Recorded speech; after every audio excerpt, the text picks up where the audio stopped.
Hello Rohan, welcome to Capitudes the capital of learning. मित्रांनो, तुम्हा सर्वांचं पुन्हा एकदा स्वागत आहे आमच्या कॅपिट्यूडच्या ऑफिशियल यूट्यूब चॅनलवरती.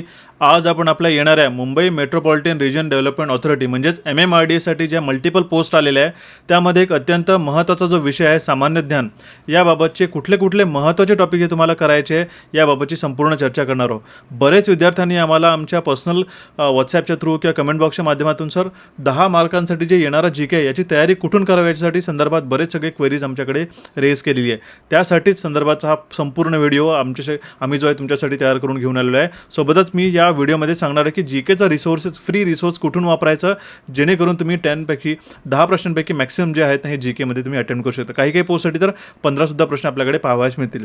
सामान्य ज्ञान हा असा विषय असतो जो एक अनप्रेडिक्टेबल म्हणजेच अनपेक्षित किंवा वेगवेगळे प्रश्न रॅन्डम टॉपिक्समधून येणारा टॉपिक हा मांडला जातो. त्यातही MMRDAमध्ये आपल्याला जर सिलेक्शन घ्यायचं आहे, जेही सिरियस ॲस्पिरंट्स आहेत त्या विद्यार्थ्यांनी संपूर्ण व्हिडिओ माझा पाहायचा आहे, एकूण एक शब्द ऐकायचा आहे जेणेकरून तुम्हाला मॅक्सिमम जे कव्हरेज आहे ह्या GKमधनं म्हणजे सामान्य ज्ञानमध्ये पाहावयास मिळेल. ठीक आहे, जर तुम्ही फर्स्ट टाइम चॅनलला व्हिजिट करत असाल तर चॅनलला आजच सबस्क्राईब करा आणि बेल नोटिफिकेशनला क्लिक करून ऑलवरती क्लिक करा जेणेकरून तुम्हाला टाईमली अपडेट जे आहे हे पाहावयास मिळेल. ठीक आहे, काही दिवसांपूर्वीच मी प्रश्न कसे येणार याबाबतचे म्हणजे मराठी, इंग्लिश, सामान्य ज्ञान आणि बौद्धिक चाचणी ज्याला आपण इंटलेक्च्युअल ॲबिलिटी म्हणतो याची संदर्भाची संपूर्ण माहिती मी तुम्हाला दिली होती. सॅम्पल प्रश्नसुद्धा समजून सांगितले होते. जर हा व्हिडिओ नसेल पाहिला तर इथे आय बटनवरती क्लिक करून हा पहिले व्हिडिओ पाहून घ्या. याची लिंक जी आहे तुम्हाला डिस्क्रिप्शन बॉक्समध्ये सुद्धा मिळेल. काही तुमचे क्वेरीज असेल MMRDAबद्दल घेऊन तर या नंबरवरती व्हॉट्सॲप करून विचारू शकता. त्याच्यासोबतच त्याच्या आधी मी परफेक्ट स्टडी प्लॅन ज्यामध्ये syllabus, eligibility, important topic, exam pattern, PYQs बद्दलचा संपूर्ण व्हिडिओ ऑलरेडी मी यूट्यूबला घेतलेला आहे कॅपिट्यूड्सला. हा व्हिडिओसुद्धा जर नसेल बघितला तर तो तुम्ही जाऊन बघू शकता आणि याची डिटेल नोटिफिकेशनसुद्धा तुम्हाला अवेलेबल आहे. 20 मार्च ही लास्ट डेट आहे. जर तुम्ही फॉर्म फिलअप नसेल केलं तर आजच फॉर्म फिलअप करून घ्या आणि याची समजा संपूर्ण PDF तुम्हाला हवी असेल तर या नंबरवरती व्हॉट्सॲप करून MMRDA तुम्ही बघा. व्हॉट्सॲप करताना तुमच्या परीक्षेचं नाव, तुमची पोस्ट कुठली आहे आणि तुमचं नाव प्लस MMRDA फ्री PDF म्हणून मेसेज करा. तुम्हाला मराठीचे सुद्धा जे फ्री ईबुक्स आहेत ना ते सुद्धा कसे ॲक्सेस करायचे याबद्दलची सुद्धा माहिती देईल आणि याचे सुद्धा कंप्लीट बॅनर्स आणि तुमची PDF मी तुम्हाला देऊन देईल. ओके, हे झालं इथपर्यंत. त्यानंतर जेही विद्यार्थी ॲस्पिरंट जे पर्टिक्युलरली इलेक्ट्रिकल इंजिनिअरिंगच्या डोमेनमधनं अप्लाय करतात जसं की सहाय्यक अभियंता श्रेणी 2 किंवा कनिष्ठ अभियंता विद्युत ज्याला आपण AE आणि JE म्हणून, त्यांच्यासाठी सुद्धा मी इलेक्ट्रिकलचा कंप्लीट सिलेबस, इम्पॉर्टंट टॉपिक्स आणि PYQs बद्दल डिस्कशन केलेलं आहे. त्याचा PDF जी आहे हे तुम्हाला आपल्या व्हॉट्सॲपच्या थ्रू तुम्हाला जर घ्यायची असेल तर ती सुद्धा तुम्ही घेऊ शकता. ठीक आहे, म्हणजे सिलेबसची कंप्लीट PDF जी आहे हे तुम्हाला या व्हॉट्सॲपवरती मिळेल. तर तुम्हाला व्हॉट्सॲप करायचं AE JE इलेक्ट्रिकल MMRD असं एक मेन्शन करून तुम्हाला ही PDF ॲक्सेस करायची आहे. ठीक आहे, सोबतच तुम्हाला कॅपिट्यूडचं ॲप्लिकेशन डाउनलोड करून ठेवा जेणेकरून तुम्हाला mock test, practice quizzes, PYQs particularly हे तुम्हाला ॲक्सेस करावयास मिळेल तेही फ्रीमध्ये. ओके, आणि सोबतच जर तुम्हाला PYQ अजून तुम्हाला ॲड ऑन करायची असेल तर या नंबरवरती व्हॉट्सॲप करून विचारू शकता. ठीक आहे, आता इथपर्यंत आपण MMRDसाठी डिस्कशन केलेलं दोन्ही ॲप्लिकेशन डाउनलोड करून ठेवायचे आहे. आता बघा, आज आपण फक्त आणि फक्त सामान्य ज्ञानबद्दलच बोलणार आहोत. असंच तुम्हाला मराठी, इंग्लिश, GK आणि ॲप्टिट्यूडसाठी जर हवं असेल तर तुम्हाला बाकी जो आधीचा मी सेशन घेतलेला याच्यापूर्वीचा जस्ट व्हिडिओ, ठीक आहे, तो जाऊन तुम्हाला पाहायचा आहे. आता मी तुम्हाला सांगेल जो अनप्रेडिक्टेबल टॉपिक आहे आपल्याला हा सामान्य ज्ञान, ज्यामध्ये आपण GKमध्ये मॅक्सिमम क्वेश्चन जे आहेत 10 प्रश्न विचारतात.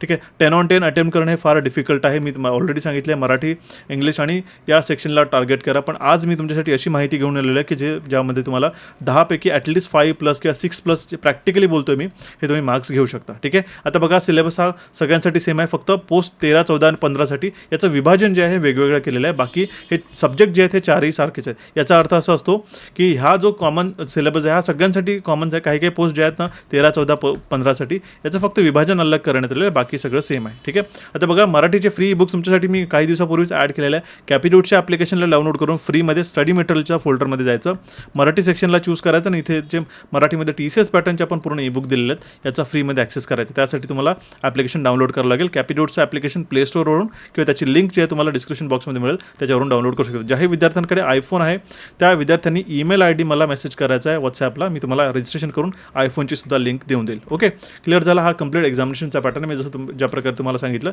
13, 14 आणि 15 बघा इथे दिलेलं आहे.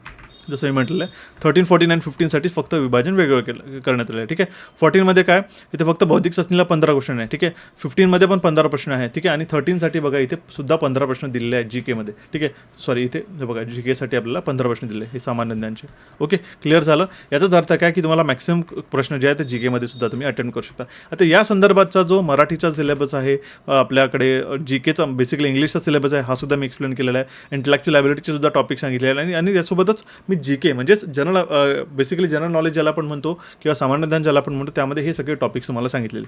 आता मी त्यातही मेन्शन करून दिलं की MMRDAचं काही बेसिक्स, करंट अफेअर्स आणि स्टॅटिक जी के हे करायचे आहे. तर आज मी तुम्हाला स्टॅटिक आणि करंट अफेअर्सचे exact to the point topics तुम्हाला सांगणार आणि त्याचं सॅम्पलसुद्धा देतो. आणि आता इथून पुढे मी तुम्हाला कशा प्रकारचे त्याचे फ्री रिसोर्सेस ॲक्सेस करायचे, कुठले कुठले टॉपिक्स तुम्हाला टार्गेट करायचे ह्याबाबतची माहिती देतो. आता बघा, करंट अफेअर्स आणि स्टॅटिक ज्याच्यामध्ये 2 विभाजन येतं. जनरली काय आहे, जनरल नॉलेजमध्ये आजकाल जो पेपर येतो TCS बेस, ठीक आहे, हा 60% 40% या रेशोमध्ये येतं. म्हणजे 60% जनरली त्यांचा जो कल असतो हा करंट अफेअर्सकडे असतो आणि 40% त्यांचे स्टॅटिक गेले.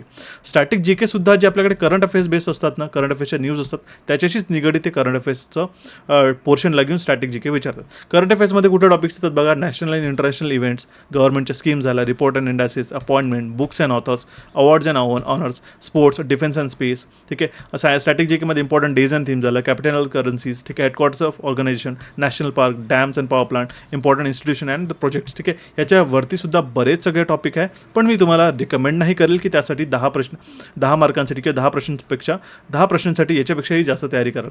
जर आणि किती समजा तुम्ही तयारी केली तर तुम्हाला 5च प्रश्न अटेम्प्ट होतात आहे आउट ऑफ 10 क्वेश्चन, आणि तेही ॲक्युरेटली. तर तुम्ही लक्षात ठेवा, बाकीसुद्धा तुम्हाला सब्जेक्ट्स इक्वली वेटेजचे जे आहेत ते करावायचे आहेत. ओके, म्हणून ऑप्टिमिस्टिक अप्रोच जर तुम्ही ठेवला इथे तर तुमचं सिलेक्शन मात्र लवकर होऊ शकतं. ठीक आहे. आता बघा, याचे टॉपिक्स कुठून करायचे. करंट अफेअर्ससाठी तर तुम्हाला सांगितलेलं आहे की कॅपिट्यूट्सला आपण मंथली हे ईबुक्स प्रोव्हाइड, जे बेसिकली सेशन्स असतात, व्हिडिओ सेशन्स, हे आपण प्रोव्हाइड करत असतो. आता बघा, तुम्हाला 15 मार्चपर्यंतचा सुद्धा जे व्हिडिओ आहे हा तुम्हाला लवकर चॅनलवरती पाहावयास मिळेल. आपल्याकडे जानेवारी 2026पर्यंत कव्हर अप केलेलं आहे. आता आपल्याकडे फेब आणि 15 मार्चपर्यंतचा कंप्लीट डेटा तुम्हाला मिळेल. ओके, क्लिअर झालं. तर तो सुद्धा तुम्हाला सेशन पाहावयास मिळेल, त्याची नोटिफिकेशन तुम्हाला मिळून जाईल. टेलिग्रामला मिळेल, म्हणून टेलिग्रामची कम्युनिकेशन ठेवायचं तुम्हाला. ठीक आहे. आणि यूट्यूबला सुद्धा तो अपलोड होऊन जाईल. तर तो सुद्धा तुम्हाला आल्याबरोबरच पाहून घ्यायचा आहे. आणि हा पहिली इथून सुरुवात करा. पहिली स्टेप जी आहे ना, हे डिसेंबर जानेवारीपासून तुम्ही करंट अफेअर्स पाहायला सुरू करा. किमान मी तुम्हाला सांगतो, त्याच्या आधीचे केले तरी चालेल. ओके, आता याच्याबद्दल त्याच्यानंतर आता स्टॅटिक जे काही क्वेश्चन्स कसे येतात ना, ह्याच्याबद्दलची तुम्हाला माहिती देतो. बघा, सगळ्यात पहिले हे जे सेशन्स आहेत किंवा हे जो डेटा आहे तुम्हाला, जो ज्या प्रकारे मी तुम्हाला फ्री रिसोर्सेस म्हटलं आहे, हा डेटा आपण रिसेंटली नुकतेच डिसेंबर जानेवारीमध्ये दिलेला आहे, तोही फ्री ऑफ कॉस्ट. आता बघा, तर महाराष्ट्र बेस्ड अप्रोच आहे आपल्याकडे एक्झामिनेशन आहे. तर त्यामध्ये तुम्हाला लक्षात ठेवा, महाराष्ट्रामध्ये इथे लिस्ट ऑफ नॅशनल पार्क्स दिलेले आहे, कुठल्या वर्षी ते एस्टॅब्लिश झाले, ठीक आहे, किंवा कुठल्या याच्यामधलं महाराष्ट्रातलं नॅशनल पार्क नाही आहे, अशा प्रकारचे प्रश्न हे TCS विचारतो. ठीक आहे. तर पहिला हा टॉपिक झाला. आता मी पूर्ण याच्यामध्ये एक्सप्लेन करत बसत नाही, कारण की हा रेग्युलर सेशन नाही आहे. ठीक आहे, एक्सप्लेनेटरी सेशन नाही. याच्यामध्ये आपण गायडन्स देतोय स्टॅटिक जी के किंवा सामान्य ज्ञानबद्दल. तर म्हणून तुम्ही फक्त ओव्हरव्ह्यू करून ठेवा की मी काय सांगण्याचा प्रयत्न करते, कुठले टॉपिक हे तुम्हाला तयार करायचे. क्लिअर झालं. महाराष्ट्रामधला जो हा नॅशनल पार्क झाला हे तुम्हाला जनरली माहिती करून घ्यावं लागेल. त्याच्यानंतर येतो इम्पॉर्टंट इंटरनॅशनल ऑर्गनायझेशन. आता बघा, तुम्हाला सांगतो, आता याच्यामध्ये मेमरी टेक्निक्ससुद्धा आपण दिलेले आहे. कसे कुठले हेडक्वार्टर्स झालं, की बेसिकली कुठले ऑर्गनायझेशन झाले, जसं की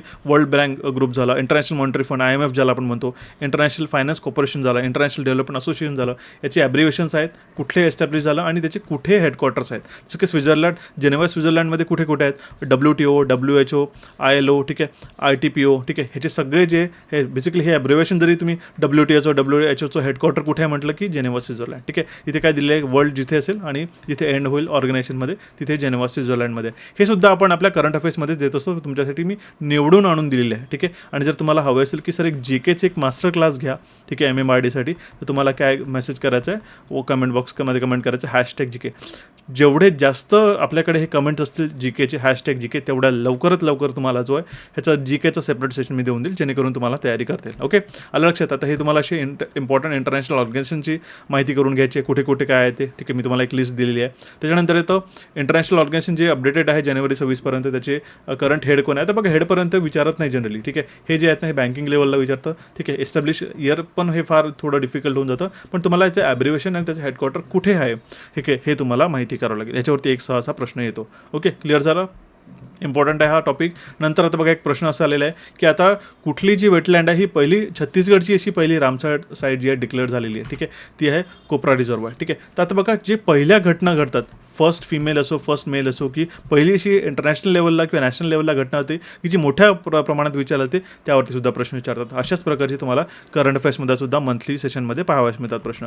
आणि काही न्यूज असतात. बघा, रामसर साईट्स किती आहेत, ठीक आहे, टोटल साईट किती आहे 15 डिसेंबरपर्यंत. ठीक आहे, वर्ल्डची टॉप रामसर साईटची जे कंट्री आहेत, इंडियाचा रँक किती होतं त्याच्यामध्ये, रामसर साईट इंडियामध्ये किती आहेत, 96 आहेत. ठीक आहे, सगळ्यात पहिली कुठली होती, चिल्का लेक जी ओडिसामधली आहे. ठीक आहे, हा सगळा डेटा तुम्हाला करंट अफेअर्सच्या सेशनमध्ये मिळतो. आलं लक्षात. तर त्यासाठी तुम्हाला करंट अफेअर्स रेग्युलरली फॉलो करावं लागेल. ठीक आहे, जर तुम्हाला मॅक्सिमम हे बघा एक प्रश्नांनी, आणि हे सगळा व्हिडिओ मी सिरियस ॲस्पिरंटसाठी आणतो आहे. रेग्युलरला ज्यांना नुसताच फॉर्म भरलेला आहे त्यांच्यासाठी हा व्हिडिओ बिलकुलच नाही आहे. ज्यांना वाटतं की सर मला MMRDमध्ये एक तरी पोस्ट हवीच आहे, त्या विद्यार्थ्यांनी एक गोष्ट स्टेप बाय स्टेप ऐकली ना तर डेफिनेटली सिलेक्शन होईल. तुम्हाला माहिती आहे रिसेंटली आपण काय एक्झामिनेशनमध्ये प्रूव्हन रिझल्ट दिले आहेत ते. ठीक आहे, नवीन आलेल्या रामसार साईट्स कुठल्या आहेत, ठीक आहे, किंवा रामसार कन्व्हेन्शन जे आहे त्याचा हेडक्वार्टर कुठं होतं, जे सेक्रेटरी जनरल कोण आहे, ठीक आहे, असे प्रश्न असतात. किंवा दुसरा एखादा क्वेश्चन आहे की 77वा आपल्या रिपब्लिक डे जो होता झालेला कंडक्ट केलेला आपल्याकडे सेलिब्रेट केलेला 2026चा, ठीक आहे, त्यावेळी ते मुख्य अतिथी कोण आलेला आपल्याकडे इंडियामध्ये, असे सुद्धा प्रश्न येतात. आल्यावर हा सुद्धा प्रश्न इम्पॉर्टंट आहे, येऊ शकतो. ठीक आहे, याची एक्स्ट्रा न्यूज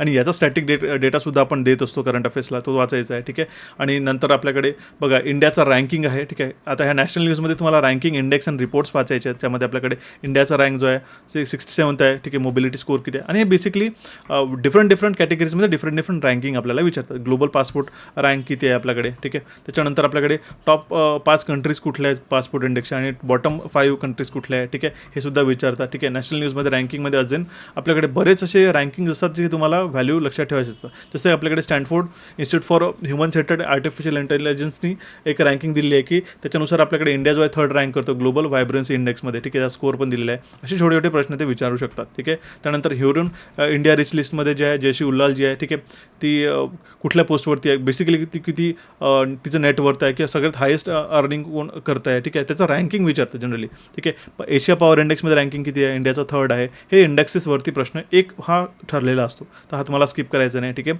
ब्लूमबर्गचा वर्ल्ड्स रिचेस्ट फॅमिलीचा एक इंडेक्स झाला, ह्याच्यावरती सुद्धा प्रश्न विचारतात. इंडियाची रँकिंगसुद्धा तुम्हाला लक्षात ठेवायची आहे. एक अजून एक थोडासा एक ॲडिशनली तुम्हाला माहिती देतोय, जरा थोडं एक वेळ काढून थोडी मेहनत घेऊन RBIचा जो रेट आहे ना हे लक्षात ठेवा. आता बघा repo rate, reverse repo rate आणि SDFचं काय मिनिंग असतं हे सुद्धा एक जनरली विचारलं जाऊ शकतं. तर थोडंसं ॲडिशनल आलं तर हे येतं, किंवा करंट रेपो रेट काय आहे हा अपडेट होत असतो. ठीक आहे, तर हा तुम्हाला एक्झामिनेशनच्या आधी RBIच्या वेबसाईटवर जाऊन हा जरा पाहायचा आहे. नोट करून ठेवा की एक्झामिनेशनच्या जायच्या आधी एकदा हा रेट RBIचे रेट्स आहे हे सुद्धा तुम्हाला माहिती करायचे. करंट आता डेप्युटी गव्हर्नर्स कोण आहेत, फर्स्ट गव्हर्नर कोण होता, ठीक आहे, हेडक्वार्टर कुठे आहे RBIचं, हे सुद्धा प्रश्न विचारतात. ओके, त्यानंतर आता बघा बुक्स अँड ऑथरवरती प्रश्न विचारले जातात. ठीक आहे, की कुठली आता बुक जी आहे रिलीज करण्यात आली आहे त्याचे ऑथर कोण आहे, जसे त्याचा आपण डेटासुद्धा देत असतो. बघा रिसेंटली आता कुठले बुक्स आलेत, ठीक आहे, त्याचे ऑथर्स कोण आहे, कोण पब्लिशर आहेत. ओके, किंवा अशा प्रकारे इंटरॅक्टिव्ह आणि फार छान उत्तमरित्या कलरफुल कॉन्टेक्स्टमध्ये आपण तुम्हाला हा सेशन देत असतो करंट अफेअर्सचे. म्हणून करंट अफेअर्समध्येच आजकाल तुम्हाला जो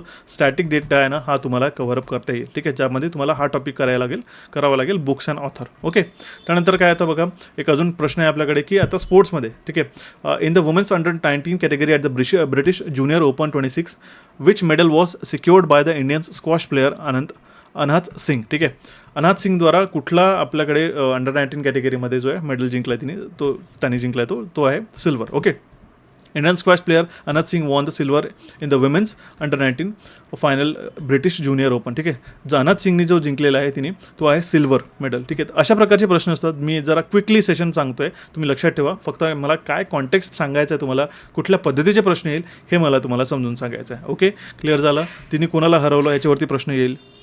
नंतर क्वेश्चन आहे आपल्याकडे आता बघा, Vaibhav Suryavanshi becomes the first Indian cricketer to receive the प्रधानमंत्री राष्ट्रीय बाल पुरस्कार. हा प्रश्न नक्कीच ठरलेला आहे. बघा अपेक्षित येऊ शकतो. ठीक आहे, कोण आहे पहिला इंडियन क्रिकेटर ज्यांनी प्रधानमंत्री राष्ट्रीय बाल पुरस्कार 2025चा रिसीव्ह केलेला आहे, त्यांचं नाव आहे वैभव सूर्यवंशी. ठीक आहे, असे प्रश्न विचारले जातात. ठीक आहे, त्याच्याशी निगडीत सगळा डेटा आपण देत असतो. ठीक आहे, ॲडिशनली माहिती मिळतोय तर लक्षात जरूर नक्कीच ठेवावं. ठीक आहे, आता सायन्स अँड टेक्नॉलॉजी कॅटेगरीमध्ये जे आहे कुठला हे बघा PMRBP म्हणजेच काय होतं, प्रधानमंत्री राष्ट्रीय बाल पुरस्कारचे विजेते कोण आहे आणि वीर बाल दिवस कधी असतो ह्याच्यावरती सुद्धा प्रश्न असतात. ठीक आहे, हा वीर बाल दिवसाच्या दिवशी ज्यांनी प्रधानमंत्री राष्ट्रीय बाल पुरस्कार जिंकलेला आहे त्यांच्या अवॉर्डीचे नाव. आता महाराष्ट्रामधून कोण आहे यांचं दिलेलं नाही, कुठल्या कॅटेगरीमध्ये जिंकलेलं आहे हे असे प्रश्न विचारतात. स्पेसिफिक थोडंसं महाराष्ट्रावरती फोकस ठेवायचं जेणेकरून तुम्हाला ते प्रश्न अजून इझिली लक्षात येईल. असं जरुरी नाही की प्रत्येक गोष्ट तुम्हाला लक्षात ठेवावं लागेल. प्रवासी भारतीय दिवस आहे, ठीक आहे, कुठल्या दिवशी सेलिब्रेट केलं तर डेज अँड थीमवरती प्रश्न विचारतात. त्याच्यावरती सुद्धा आपण अजून ॲडिशनल डेटा देत असतो. ठीक आहे. त्यानंतर बघा मंथली जे डेज अँड थीम्स असतात. ठीक आहे. तर तुम्हाला थीमसुद्धा लक्षात ठेवावे असते, कुठल्या दिवशी कुठला डे सेलिब्रेट करतो हे आपण मंथली देत असतो. क्लिअर झालं. ठीक आहे. नंतर काही पद्मा अवॉर्ड झाले. ओके. तर बघा धर्मेंद्र सिंग देओल, ठीक आहे, पोस्टमसली यांना महाराष्ट्रामध्ये जो आहे पद्मविभूषण अवॉर्ड अवॉर्डनी सन्मानित करण्यात आलं. ठीक आहे. पद्मा अवॉर्ड झाला, याच्यावरती प्रश्न विचारतात. ठीक आहे. हे स्टॅटिकचाच पोर्शन आहे तो. ठीक आहे. पद्मभूषण झालं. ठीक आहे. सर्व्हिस ऑफ हायर ऑर्डरमध्ये आता अलका याग्निकला आर्टमध्ये महाराष्ट्रामधून मिळालेलं आहे. ठीक आहे. तर तुम्ही बेसिक ते सुद्धा लक्षात ठेवा. पियुष पांडे आहे. ठीक आहे. याच्यामध्ये आर्टमध्ये यांना महाराष्ट्रामधून मिळालेलं आहे. ठीक आहे. ट्रेड अँड इंडस्ट्रीमध्ये श्री उदय कोटक यांना मिळालेलं आहे. ठीक आहे. तर असे काही काही जे हायलाइटेड आहेत पोर्शन त्याला तुम्ही नक्कीच प्रिपेअर करा. ओके.